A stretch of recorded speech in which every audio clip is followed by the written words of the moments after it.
नमस्कार दोस्तों, मैं सुनील कुमार आपका फिर से स्वागत करता हूं आपके अपने चैनल क्या ऐसा होता है में। दोस्तों, काल सर्प दोष के बारे में मैंने आपको बहुत हद तक जानकारी दी है। काल सर्प दोष की पूजा आपको कहां करानी चाहिए, कितने दिन के नियम होते हैं, पंडित जी कितनी दक्षिणा लेते हैं, और उसके साथ मैंने बहुत बहुत आपको जानकारी दी है कि काल सर्प दोष की पूजा अगर आप त्र्यंबकेश्वर में नहीं करवा पा रहे हैं तो आप कहां कहां पे करवा सकते हैं। आज मैं आपको जो वीडियो के माध्यम से बताने जा रहा हूं वो जानकारी बता रहा हूं कि आप काल सर्प दोष की पूजा किए बिना और कैसे उससे मुक्ति पा सकते हैं। कैसे मुक्ति मिलेगी काल सर्प दोष से अगर आप पूजा नहीं करा पा रहे हैं। क्योंकि काफी लोगों के जैसे मेरे पास फोन भी आते हैं, वो कहते हैं कि हमारे यहाँ से तो त्र्यंबकेश्वर काफी दूर है, हमने तो त्र्यंबकेश्वर का नाम ही नहीं सुना है कि त्र्यंबकेश्वर कहाँ पे है, काल सर्पदूष पूजा होगी वहां पे हम कहाँ रुकेंगे, कैसे रुकेंगे। ऐसे जैसे हर कोई इंसान अगर अपने निवास स्थान को छोड़कर अगर कहीं दूर जाता है, कहीं बाहर जाता है, तो मध्यम वर्ग के लोग जो होते हैं उनके दिमाग में ये चीजें बहुत ज्यादा चलती हैं। ट्रेन कहाँ से मिलेगी, कहाँ से मिलेगी, बस कहाँ से मिलेगी, मुझे वहां से वहां तक कितनी देर का रास्ता है, यहाँ से तो 24 घंटे लगते हैं, उसके बाद भी इतना टाइम लगेगा, फिर वहां पे रुकना है, पंडित जी के पास जाना है, पूजा करानी है। मतलब बहुत बेचैनी सी होने लग जाती है उन्हें। अब स्थिति तब हो जाती है जब वो सोचते हैं काल सर्प दोष की पूजा तो करानी करानी है, बहुत जरूरी है, लेकिन भाई दूरी हो गई या कुछ लोग ऐसे होते हैं जिन पे पैसे की बहुत ज्यादा कमी होती है, वो पूजा नहीं करा पा रहे हैं। तो आज मैं अपने वीडियो के माध्यम से खासकर ऐसे लोगों के लिए वीडियो के माध्यम से मैं आपको बताने जा रहा हूं कि अगर आप काल सर्प दोष की पूजा नहीं करा सकते हैं तो घर बैठे मैं आपको कुछ ऐसे उपाय बता रहा हूं कि काल सर्प दोष आप पर हावी नहीं होगा। काल सर्प दोष हावी नहीं होगा आपके ऊपर, और आपसे मतलब कहते हैं ना किनारे से निकलना, वो कभी कभी उसका प्रभाव आपको दिखाई दे सकता है, महसूस हो सकता है। लेकिन काल सर्प दोष ये मान लो कि घर बैठे मैं आपको जो युक्ति बता रहा हूं ना, उसके द्वारा मुझे पूरा विश्वास है कि काल सर्प दोष आप पर हावी नहीं होगा। आपकी जो जिंदगी चल रही ना पटरी पे चलेगी, चलती रहेगी वो पटरी पर। आपको वो जो राहु दोष हो गया या फिर आपकी कुंडली में जो ग्रह एकदम जकड़े हुए हैं वो अपना प्रभाव नहीं दिखा पा रहे हैं, मैं आज आपको अपने वीडियो के माध्यम से वो युक्ति बता रहा हूं कि वो जो राहु और केतु के बीच में जो ग्रह अपना अच्छा प्रभाव नहीं दिखा पा रहे हैं, वो ग्रह भी अपना अच्छा प्रभाव बताएंगे, और केतु भी शांत होंगे, राहु भी शांत होंगे, अपने उग्र रूप में नहीं आएंगे।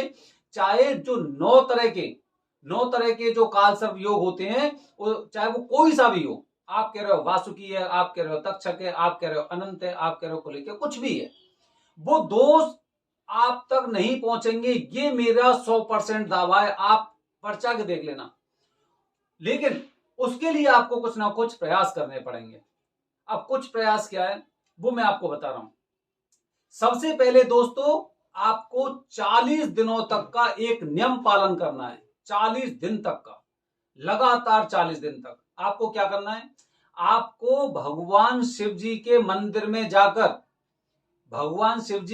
में जाकर आपको जल चढ़ाना है शिवलिंग पर, और आपको बेल पत्र चढ़ाने हैं लगातार। अगर आप इस उपाय को अगर सावन के महीने में करते हैं, क्योंकि सावन से लेकर जन्माष्टमी तक करीब 40 दिन होते हैं, अगर सावन के महीने में करते हैं तो ये मान लो जो 100% फायदा करेगा, 100% आपको फायदा करेगा कि आपको किसी भी तरह की काल सर्प दोष की पूजा नहीं करानी पड़ेगी, ये मुझे पूरा विश्वास है।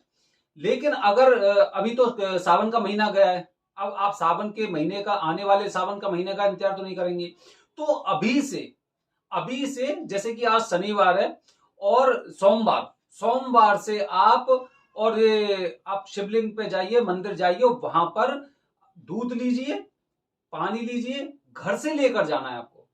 एक लोटा लीजिए, लोटा में पानी डाला, उसमें दूध डाले, उसमें कुछ जो मिष्ठान होती है, जो भी मिष्ठान अगर आपके गुड़ मिल जाता है तो वो डाल सकते हैं, हल्का सा आप गंगा जल ले सकते हैं, और उसके बाद चाहे भले ही आप एक बेलपत्र का पत्ता लो और उसे ले जाकर घर पे आराम से ढंग से अच्छी तरह से उसे साफ करो। साफ करने के बाद आप मंदिर जाइए लोटा लेकर, भरा हुआ लोटा, और वहां पर जाकर आप शिवलिंग पर अर्पित करें। अगर आप कुछ भी नहीं जानते तो केवल ओम नमः शिवाय मंत्र का आपको जाप करना है, जब तक वो जल भगवान शिव जी पर पूरी तरह से अर्पित नहीं हो रहा है।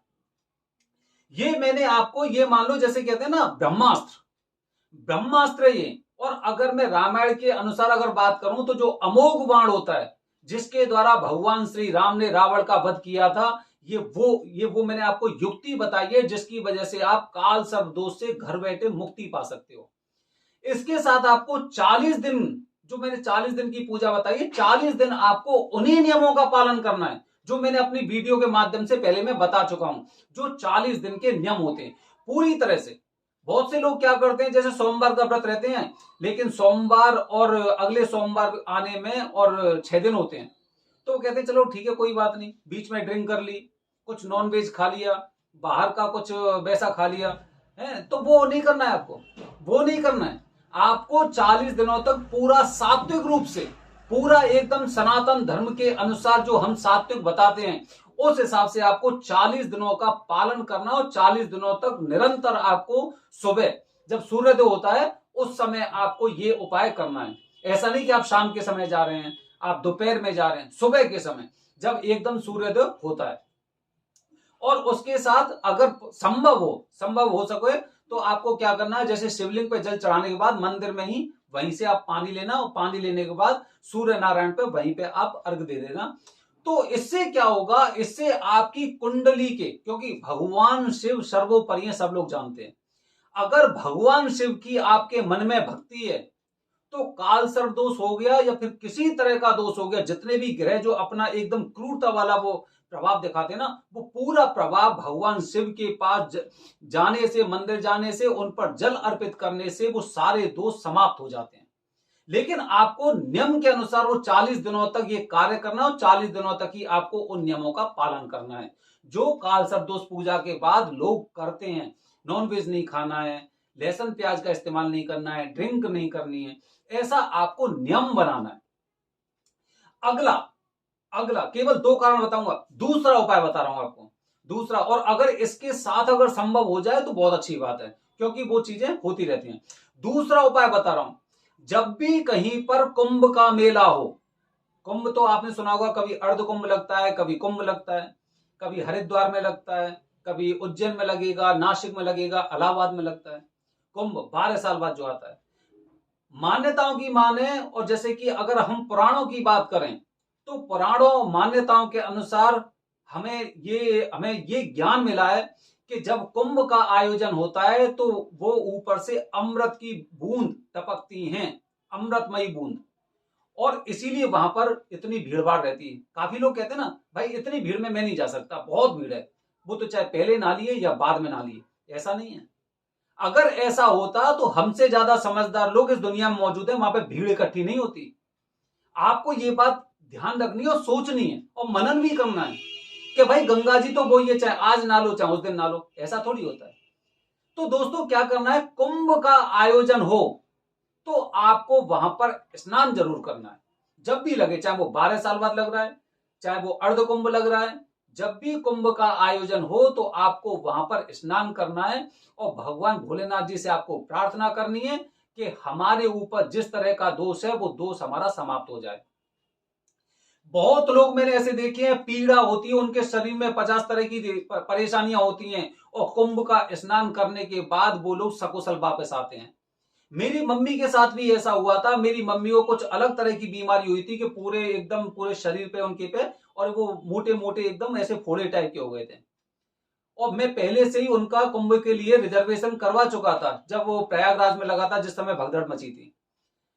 अब मम्मी बोलने लगी नहीं मुझे तो जाना है, मुझे तो जाना है। हमने कहा ऐसी परेशानी में और कैसे जाएंगी आप। मम्मी वहां पे गई और उसके बाद वो वहां से ठीक होके आई। ये कहते हैं ना कि जो अनुभव हम लोगों को प्राप्त हुआ है, मैं उसके बारे में आपको बता रहा हूं। लोग कहते हैं, लोगों के कहने पे मत जाइए कि भाई गंगा जी कभी ना लो, या फिर प्रयागराज में जो संगम हो गए, गंगा यमुना सरस्वती हो गई, या फिर जैसे उज्जैन की बात करें शिप्रा हो गई, या फिर जैसे त्र्यंबकेश्वर की बात करें गोदावरी हो गई, तो आप उनकी बातों में मत जाइए। मैं आपसे जो कह रहा हूं उस बात को आपको माननी पड़ेगी, और अगर आप मेरी बात नहीं मानते तो आप वेदों के अनुसार या फिर जो हमारे ग्रंथ हैं उसके अनुसार आप देखना कि कुंभ के समय कुछ अमृतमयी बूंद वहां पर पड़ती हैं उसमें, और जब हम स्नान करते हैं तो उसके हम भागीदार होते हैं, हमें वो चीज मिलती है। तो दोस्तों ये मैंने दूसरा आपको बताया है। और जब अमृतमयी अगर जल में अगर आप स्नान करते हो तो फिर किसी परेशानी से, किसी पीड़ा से आपको परेशान होने की बिल्कुल आवश्यकता नहीं है। दोस्तों, ये 2 उपाय मैंने आपको बताए हैं। अगर आप 40 दिन बाद जो मैंने आपको कार्यक्रम बताया 40 दिन वाला, अगर आप उसे कर रहे हो और उसके साथ अगर इसे भी कर लोगे, फिर तो आप कहीं मत जाओ। आपकी हर समस्या का समाधान हो जाएगा, चाहे वो राहु दोष हो, शनि दोष हो या पितृदोष हो या कुछ भी हो। लेकिन पितृदोष के लिए हमें पूजा वहां पे करवानी बहुत जरूरी होती है, क्योंकि पितृदोष हमारी कुंडली से लेना देना नहीं है, वो हमारे ऊपर होता है। और वो कैसे होता है मैं आपको ऑलरेडी बता चुका हूं। तो दोस्तों, ये दो तरीके ऐसे मैंने आपको बताए हैं कि अगर आप ये दोनों तरीके कर लेते हैं तो आपको कहीं पे भी काल सर्प दोष की पूजा कराने की आवश्यकता नहीं है। ये एकदम वेदों में निहित बात है जो मैंने आपको बताई है। तो दोस्तों, आने वाली मेरी वीडियो में कुछ मैं आपको ऐसी जानकारी देने जा रहा हूं काल सर्प दोष और पितृदोष के बारे में। बने रहिए हमारे चैनल के साथ। धन्यवाद दोस्तों। जय हिंद, जय भारत, हर हर महादेव।